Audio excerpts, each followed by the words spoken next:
A few months before he retires, the PMO has courted a fresh controversy over the appointment of the CBI's Additional Director.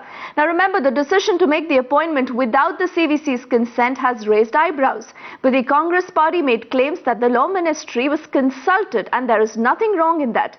But the bigger concern remains as to who in the PMO office is trying to push for the candidate in such a hurry. With less than 100 days in office, the Prime Minister finds his government courting a fresh controversy.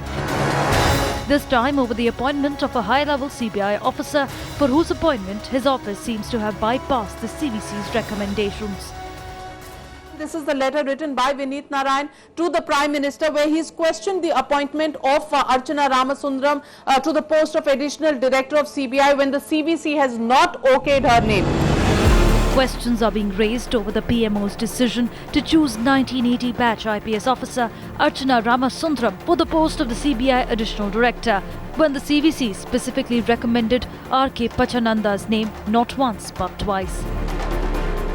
The committee headed by CVC, which also has Home Secretary as its member and a special invitee CBI Director, should clear the name. They should examine the probity, the credential of the candidate. And when they have recommended some name, why it is that DOPT wants to ignore that? What is the reason? What is the vested interest in it? The opposition has also slammed the government's move, linking it to more such controversial appointments in the past.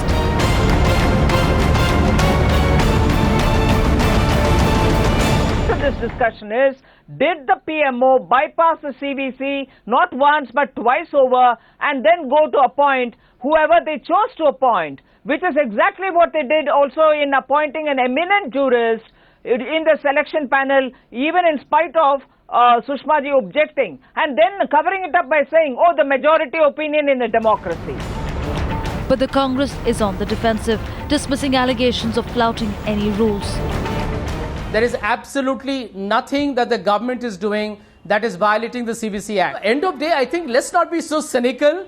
Let us not be so dismissive. End of day, the country is getting a very good officer, and that is what really matters.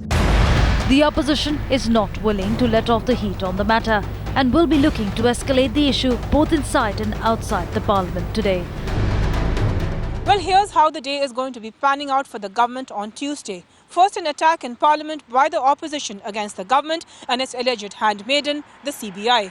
Then, the Prime Minister addresses the CVC, the very body that he's chosen to bypass. If that's not good enough, in the Supreme Court, a writ is being filed saying that this appointment in the CBI should be quashed. In other words, a day full of embarrassments, not just for the UPA, but especially for the Prime Minister as well. In New Delhi, this is Meetu Jain for Times Now.